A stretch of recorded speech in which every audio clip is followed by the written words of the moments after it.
Hi guys, இன்னைக்கு நம்ம movie ரிவ்யூவில் சீரன் இந்த படத்துடைய ரிவ்யூ தான் பார்க்க போகிறோம். இந்த படம் இப்போ தமிழில் ஆன்லைனில் அவைலபிளாக இருக்குது. மறக்காம செக் பண்ணி பார்த்துங்க. இப்போ இந்த படத்துடைய கதையை பார்த்தலாம். ஒரு கிராமம், ஒரு அழகான கிராமம். இந்த கிராமத்தில் ஜாதி பிரச்சனை பயங்கரமாக இருக்குது. நம்ம ஹீரோ ஒரு தாழ்ந்த ஜாதி சேர்ந்தவர். இவர் என்ன தான் பர்ஃபார்ம் பண்ணாலும் இவர் மதிக்கவே மாட்டாங்க. இவர் ஒரு ஸ்டூடெண்ட், ஸ்கூல் ஸ்டூடெண்ட்டாக இருப்பாங்க. ஸ்டேட் ஃபர்ஸ்ட் வருவார், ஆனால் அப்பவும் கண்டுக்கவே மாட்டாங்க.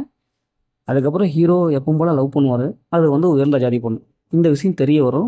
உடனே பயங்கரமான பிரச்சனையாகி நம்ம ஹீரோவை ஊரை விட்டு துரத்திடுவாங்க.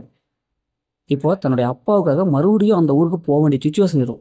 அது என்ன, அப்படி அவங்க அப்பா யார், எதற்காக மறுபடியும் நம்ம ஹீரோ அந்த ஊருக்கு போகிறாரு, இறுதியில் ஹீரோட லைஃப் என்னவோ மாறுச்சு அப்படிங்கிறதான் இந்த படத்துடைய ஒன்லைன்.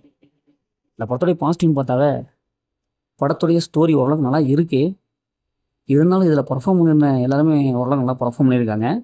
படத்துடைய கேரக்டர் பொறுத்தளவுக்கு ஓரளவு நல்லா எழுதி எடுத்திருக்காங்க. ஸ்க்ரீன் ப்ளே பொறுத்தளவுக்கு ஃபர்ஸ்ட் ஆஃப் கொஞ்சம் ஓகேவாக தான் இருக்குது. மற்றபடி படத்துடைய சினிமோடோகிராஃபி, பிஜிஎம், மியூசிக் அதெல்லாம் நல்லாவே இருக்குது.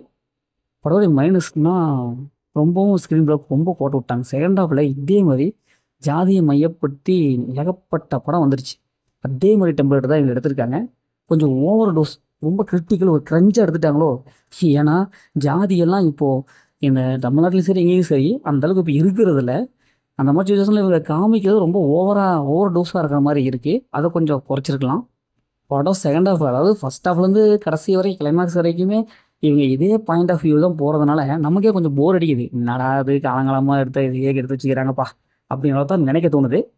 படத்தில் அந்த மாதிரி சீன்ஸில் இல்லை, ஃபேமிலியோடு பார்க்கலாம். மொத்தத்தில் இந்த படம் எப்படி இருக்குன்னா, இந்த படம் ஒரு ஒன் டைம் வாட்சபிள், ஓரளவுக்கு பார்க்கலாம்ப்பா அப்படிங்கிற மாதிரி தான் இருக்குது. ஓகே, இதே மாதிரி அடுத்த ஒரு புதிய மூவி சந்திப்போம்.